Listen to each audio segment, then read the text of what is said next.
उत्तर प्रदेश के मैनपुरी लोकसभा सीट और रामपुर और खतौली विधानसभा सीट पर उपचुनाव के लिए सुबह से वोटिंग जारी है। शाम 6 बजे तक वोटिंग जारी रहेगी। उपचुनाव के नतीजे 8 दिसंबर को आएंगे। मतदान के दौरान सुरक्षा के कड़े इंतजाम किए गए हैं। मैनपुरी लोकसभा क्षेत्र में आने वाले इटावा के जसवंत नगर में भी मतदान हो रहा है। यहां सैफई के पोलिंग बूथ पर सुबह सुबह ही सपा के राष्ट्रीय महासचिव रामगोपाल यादव ने मतदान किया।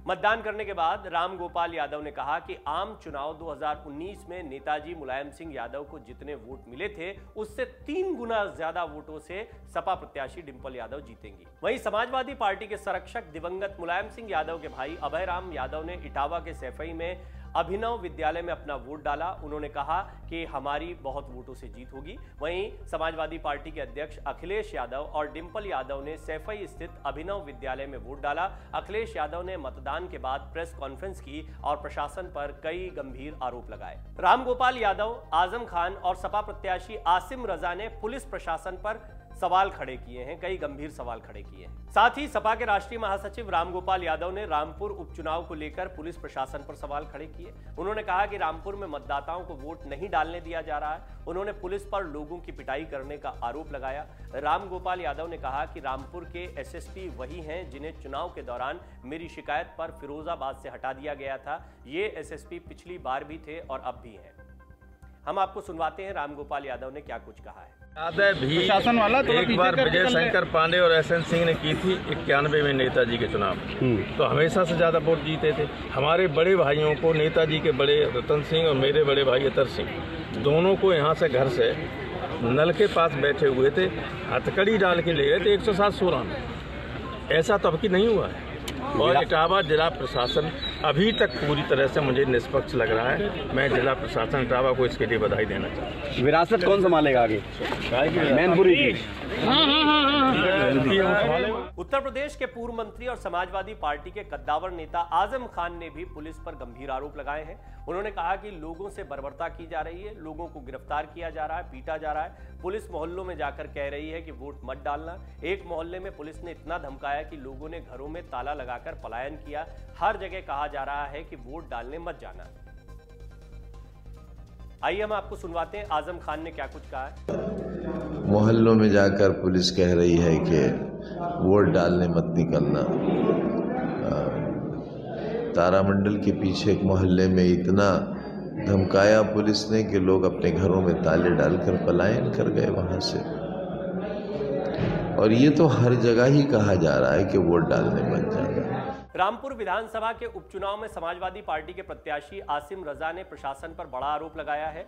उन्होंने कहा है कि मुस्लिम बहुल इलाके में लोगों के वोट नहीं डालने दिए जा रहे हैं। देखिए, रामपुर में पुलिस वोट नहीं डालने दे रही है और खुलेआम ये कह रही है कि मुसलमानों को वोट नहीं डालने देंगे। अभी तक तो हमें यही शिकायत थी कि बूथ एजेंट को परेशान करते हैं और उनको बनने नहीं देते, और अब भी हमारे कई इस पर पोलिंग बूथों पर एजेंट नहीं बन पाए पुलिस की ज्यादती की वजह से। लेकिन अब तो वोटरों को लाठी मारना है। सुबह से कई मतदाता जख्मी हो चुके हैं। हर पोलिंग बूथ से यही शिकायत है। गली गली के नुक्कड़ पर और गलियों के अंदर पुलिस मौजूद है, मानकों से कहीं ज़्यादा मौजूद है। हेलो जी साहब, मैं ये घर में दिलदार रखा बोल रहा हूँ। मैं ये कह रहा हूँ साहब, यहाँ पे वोट डालने नहीं दे रहा। बिल्कुल वोट नहीं पड़ा, अभी सब वोट डाल दिया है जी। किसी से कह रहे हैं कि तुम्हारा आधार गलत है, ये डुप्लीकेट है, ये है साहब। बहुत ये भीड़ लगी हुई यहाँ पे, कैसे वोट पोल कराएं? कहाँ से बोल रहे? कौन सा पोलिंग स्टेशन है? वो है गुलशन बगदाद, गुलशन 231 पे, और 232 के वोट ही नहीं बटे अभी तक। कोई वोट नहीं बटा है। नहीं, अब इस वक्त क्या कह रहे हैं? वोट नहीं डालने दे रहे? ना, वोट नहीं डालने दे रहा है। हर आईडी वहाँ पे एक सरकारी आदमी है, शगाब खान, तो उसका वो नगर पालिका में मुलाजिम, उन्हें तो अपनी सर्विस की भी दिखाई, बोले गलत है ये। साहब ये देख लो, आधार दिखाया वो नहीं माना, पहचान पत्र दिखाया वो नहीं मान रहे हैं, पैन कार्ड मंगा रहे हैं, बहाना है वो पैन कार्ड, बोले 34 आईडी लाओ पैन कार्ड। और साहब किसी के पास पैन कार्ड नहीं है, क्या करेगा वो? ये अच्छा भाई, देखते हैं। समाजवादी पार्टी के अध्यक्ष अखिलेश यादव और डिंपल यादव ने सैफई स्थित अभिनव विद्यालय में वोट डाला। शिवपाल सिंह यादव और पूर्व सांसद धर्मेंद्र यादव ने भी मतदान किया। अखिलेश यादव ने मतदान के बाद प्रेस कॉन्फ्रेंस की और प्रशासन पर आरोप लगाए हैं। वोट डालने के बाद सपा मुखिया अखिलेश यादव ने प्रशासन पर बड़ा आरोप लगाते हुए कहा कि मतदान शुरू होने के दिन से ही प्रशासन किसके इशारे पर काम कर रहा है मुझे नहीं पता, उसे क्या ब्रीफिंग दी गई है। सुबह से लगातार शिकायतें आ रही हैं, पुलिस लोगों को वोट नहीं डालने दे रही है। अखिलेश यादव ने कहा कि रामपुर में प्रशासन भाजपा को समर्थन कर रहा है, रामपुर में मतदाताओं पर पुलिस लाठियां बरसा रही है, कई सपा नेताओं पर लाठीचार्ज किया गया, रामपुर में ऐसी कई तस्वीरें सामने आई। ये आरोप लगाए हैं अखिलेश यादव ने।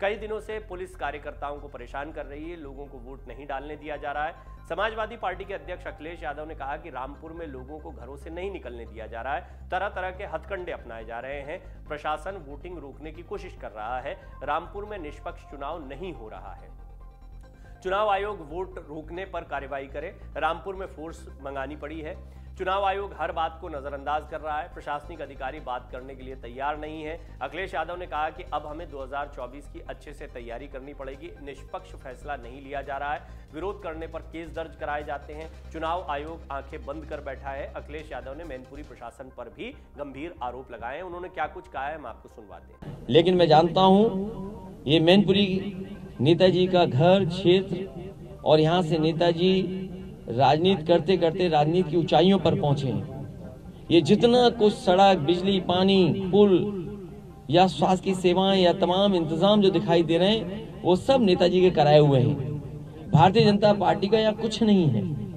इसीलिए उन्होंने उधार का प्रत्याशी लिया। उनके पास अपना ऐसा प्रत्याशी नहीं था कि नेताजी की भावना का और नेताजी के पक्ष में जो मतदान होने जा रहा है उसको रोक सकें।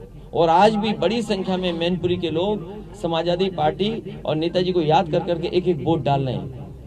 ये जितना कुछ आप खुशहाली दिखाई दे रही है सब नेताजी की देन है।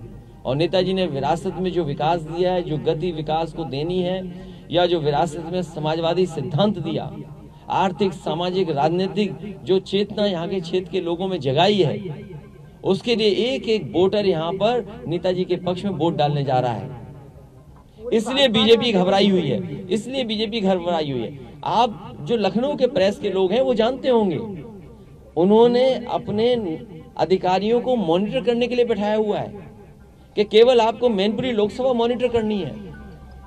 बड़े बड़े अधिकारी बैठे हुए हैं, लगातार डीएम, एसओ, डीएम को फोन कर रहे हैं। और जो भाषा है ना कि डंडा डाल के बैठे हुए हैं, ये भाषा नहीं इस्तेमाल करनी चाहिए। लेकिन एक अधिकारी ने कहा कि साहब इतना डंडा है ऊपर से कि हम आपकी कैसे सुने।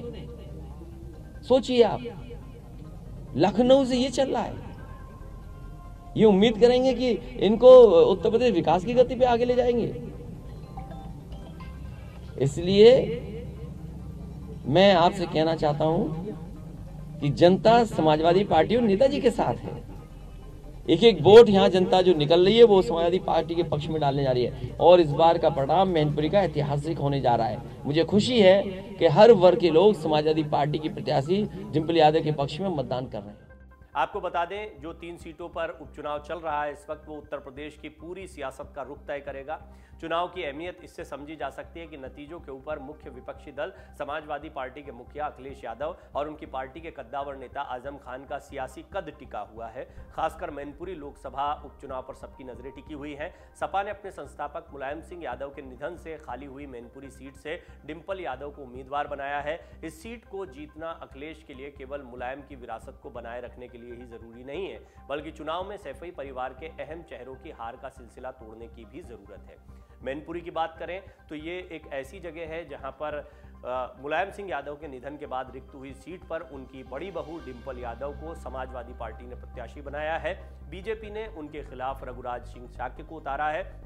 इन दोनों के अलावा कुछ निर्दलीय और अन्य दलों के उम्मीदवार भी उतरे हैं। कुल 6 उम्मीदवार मैनपुरी में इस वक्त अपनी किस्मत आजमा रहे हैं, लेकिन मुख्य मुकाबला समाजवादी पार्टी बीजेपी के बीच में शुरू से माना जाता रहा है। बाकी के दलों के अपने अपने दावे रहे हैं। इस सब के बीच में सबसे महत्वपूर्ण रहा शिवपाल सिंह यादव और अखिलेश यादव का साथ में आना। कई राजनीतिक समीकरण हैं जो मैनपुरी में दिखते हैं और कहीं ना कहीं सबसे महत्वपूर्ण बात यह है कि मैनपुरी का किला बीजेपी भी फतेह करने की कोशिश कर रही है। अभी सुबह 11 बजे तक का जो वोटिंग परसेंटेज आया है उसमें रामपुर में 11.3%, खतौली में 20.7% और मैनपुरी में 18.72% वोटिंग हुई है। यानी रामपुर में काफ़ी कम वोटिंग हुई है और यहाँ पर बहुत गंभीर आरोप आजम खान और अखिलेश यादव लगा रहे हैं। लेकिन खतौली में अभी मतदान जो है 11 बजे तक वो 20.7% रहा है, जो कि ठीक ठाक मतदान है। मैनपुरी में भी 18.72% वोटिंग हुई है। अभी धीरे धीरे लोग घरों से निकल रहे हैं। सुबह का मतदान फीका ही कहा जाएगा, लेकिन जैसे जैसे समय गुजरेगा और जब वोटिंग का समय अंत तक आएगा तब तक वोटिंग परसेंटेज अच्छा हो सकता है। इस मत प्रतिशत पर भी सबकी निगाह रहेगी और इसका पल पल का अपडेट हम आप तक पहुंचाते रहेंगे। डाउनलोड करें अमर उजाला ऐप और पाएं खबरें लगातार। अगर आप ये वीडियो YouTube पर देख रहे हैं तो हमारे चैनल को सब्सक्राइब करें और बेल आइकन को दबाना ना भूलें। अगर आप Facebook पर ये वीडियो देख रहे हैं तो हमारे पेज को लाइक करें।